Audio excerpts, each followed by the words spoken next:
Have you? Oh, that's not true. What's he saying? I've got direction.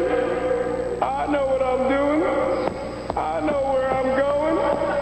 I know where I'm going to take this country.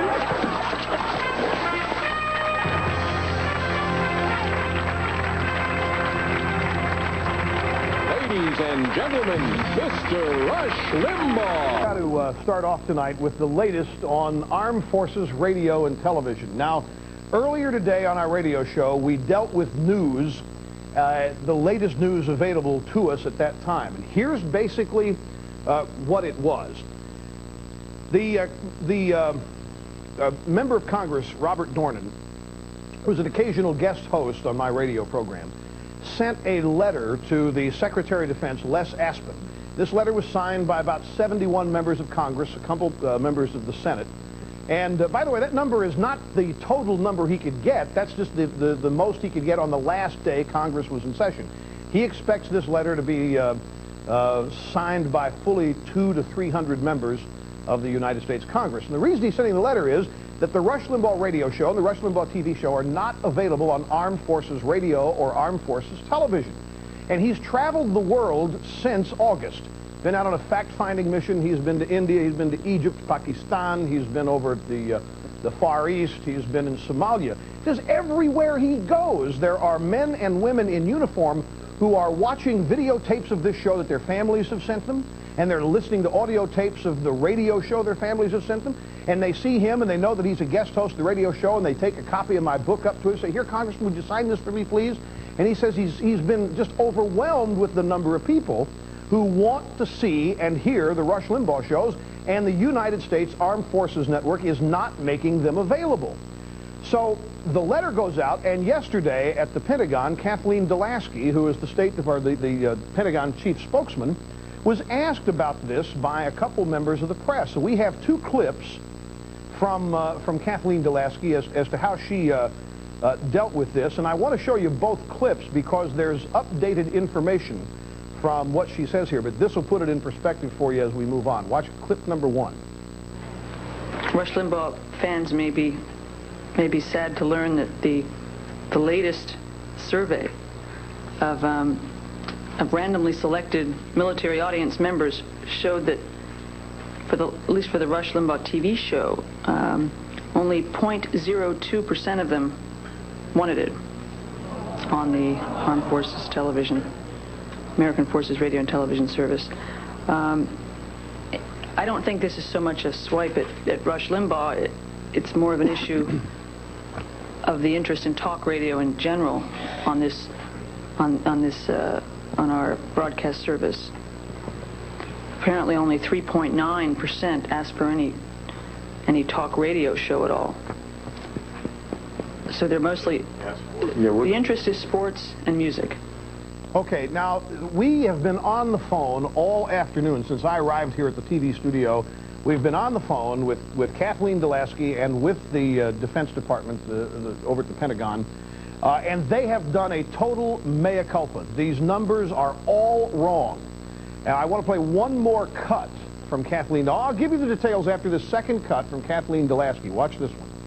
The other problem with the Rush Limbaugh radio show, and we did not ask any. We don't have a percentage of people who are interested in that show specifically for radio.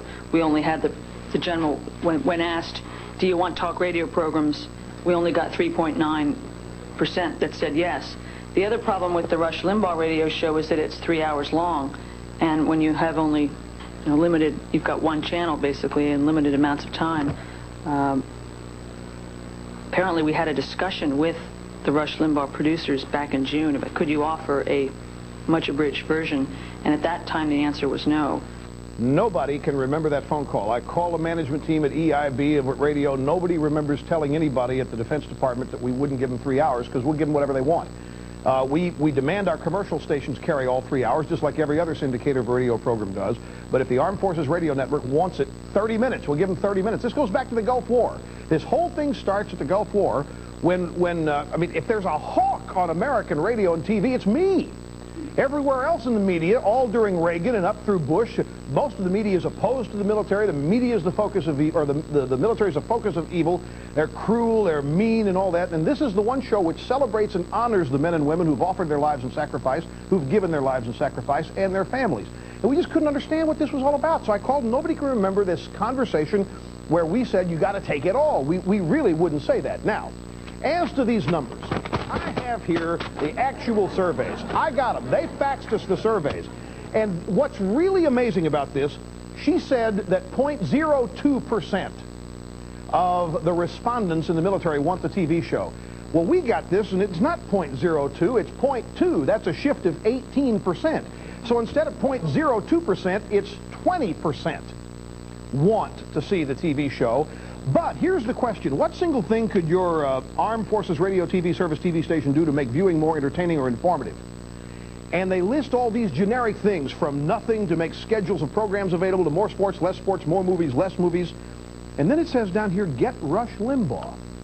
Now, they didn't offer that as a suggestion. This was written in by the members of the military responding to the survey. No other name was mentioned. No other name. Not one other name was mentioned in this survey. It doesn't say down here, get Larry King or get Sally Jesse Raphael, or it says, get Rush Limbaugh. This is an amazingly positive story for this show. But you've seen the way this stuff's been written in the news. Nobody cares. You saw how Kathleen Delasky reported it. Nobody wants it. Sorry to disappoint the Rush Limbaugh fans. I'll tell you what's been happening. The phones at the Pentagon have been ringing off the wall all afternoon because of this. Let's go to the radio side. The radio side is the same thing here, the same question. What single thing could your AFERTS radio station do to make listening more entertaining or informative? And all the same generic topics. And it's down more talk radio, Rush Limbaugh. And this one is about 4%. It's an amazing thing that's positive that has not been reported that way. No other name is mentioned. So, as we're getting ready to do the show this afternoon, guess what? I'm sitting in my real TV host's announcer's office in there, and the phone rings, and it's Les Aspin, the Secretary of Defense. No, seriously, I pick up the phone and Mr. Secretary, how are you, sir?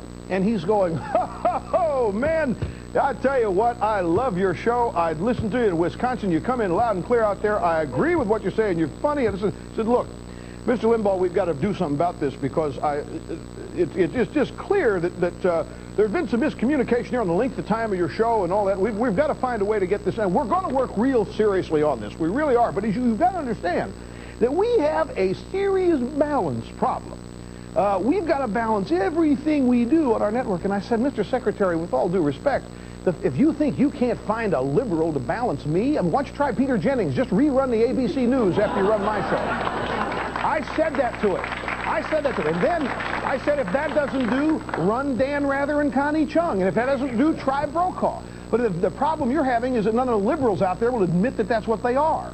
But there's plenty of ways to balance me. And I'm glad you called. I appreciate and understand your sincere effort on this. He said, it's an honor to speak to you, sir. So apparently now we're going to get the ball rolling toward getting this show and the Rush Limbaugh radio show on Armed Forces Radio and TV. And so, to those of you who've been responding, I'm sure, like I said, the phones at the Pentagon have been going nuts.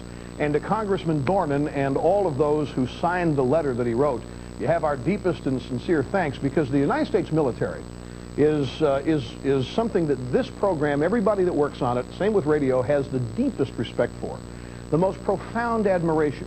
We go out of we never forget Memorial Day on this show. We never forget Veterans Day. We always do an entire segment every time because we know what these people have meant to this country. And for us to be told that we somehow are not wanted by those people or that we're not balanced, it just is not right, and we're not going to let it stand. And we're going to get it fixed, and we thank you for what you've done. We've got a break. We'll come back with more after this. Don't go away. All right, welcome back. Now, just so you know, we are going to call the State Department, Kathleen Delasky, on Thursday and ask for a retraction of all of this, because it's been in every newspaper around this country. LA Times calling today, the New York Daily News, and all these, they love it. See, they love anything that suggests that I am not as big or powerful or as successful as what the other evidence out there, such as book sales or audience ratings numbers, would suggest. And of course, it's going to be tough getting reprints on this. We're going to have to try to do it ourselves, but it's just, it's a frustrating thing if you've ever been through anything like this. I'm sure many of you have. All right, it's, as you know, AIDS Day, and members of the administration have been out performing various symbolic acts to show how much they're doing in the fight against AIDS. First off, Donna Shalala, the Secretary of, Health and Human Services, and Jocelyn Elders is back. They were out serving breakfast today, something to do with AIDS, and this is what happened. It has been 1 year. More people have died in the last year than the last 12 years of George Bush and Ronald Reagan. And all you can do is serve breakfast and smile for the cameras, wear red ribbons, hide in the quilts, but people are dying, and your administration is doing nothing. Absolutely nothing. I'm not sure who this photo op is for. Ooh, did you hear that? I'm not sure who this photo op is for. So you're admitting all this is a photo op. There's nothing substantive going on here. Hey, how does it feel? How does it feel, Miss Shalala, to feel like Ronald Reagan got it and George Bush? You guys are going to save the world, right? And they're mad at you now. How about this guy wasn't through because the president later made a speech and this guy found out where and showed up there, and this is what happened over there. The purpose of this day is to remind us that our attitudes, behavior, and passion should be revved up in the other 364 days of the year. You're so concerned about AIDS. Where's the Manhattan Project on AIDS that you promised during your campaign? 1 year, lots of talk, no action. 30 recommendations of the National Commission on AIDS go sitting on a shelf, gathering dust in your White House bill, while me and my community are dying in ever-increasing numbers, and all you do is talk. Talk is cheap, and we need action. You are hiding behind the quilt. You are doing nothing. Look at your record, Bill. 1 year, no results. The Manhattan Project on AIDS that you promised during the campaign, where is it? 30 recommendations of George Bush's Commission on AIDS.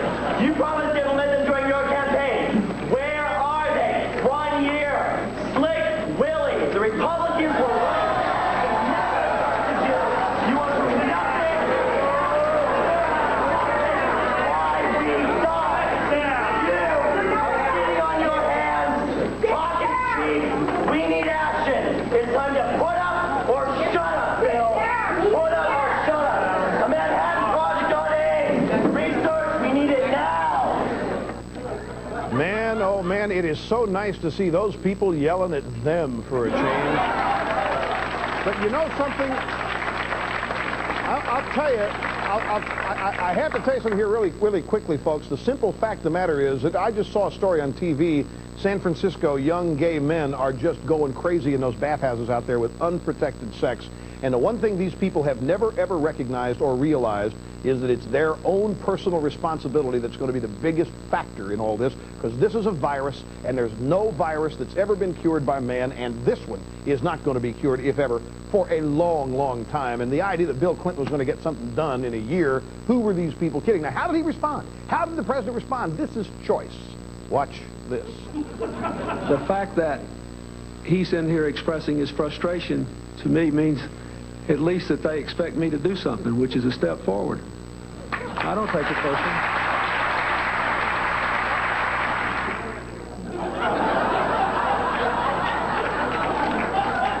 Bill, it's not your fault. Why, here he's got another response. Watch this. I'd rather that man be in here screaming at me than having given up altogether. Much rather.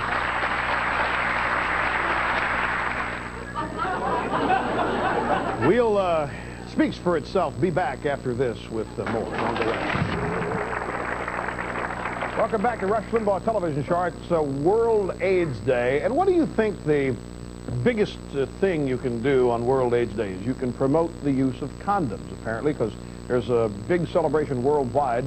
Here's just some examples of how this is happening. Take a look This is, yeah, it's a dance party over in Japan. This is what they do. Then you're going to see next the it's a guy walking around as a condom. Watch this. This is a big monument over in Paris, and they're actually draping the thing with a huge condom. I mean, it's an age-old statue over there. And now watch Santa Claus condom and Christmas tree condom. And then, of course, you can go out and wear these red ribbons, ladies and gentlemen, that say, you know, when you wear a red ribbon, it's moral exhibitionism. When you wear those ribbons, it's saying, I care more than you. You don't care at all. I'm a better person than you because you don't care. World AIDS Day, they're turning out the lights for 15 minutes all over America, all over the world. We, in honoration of that, are going to celebrate by turning out all of our lights on our TV show.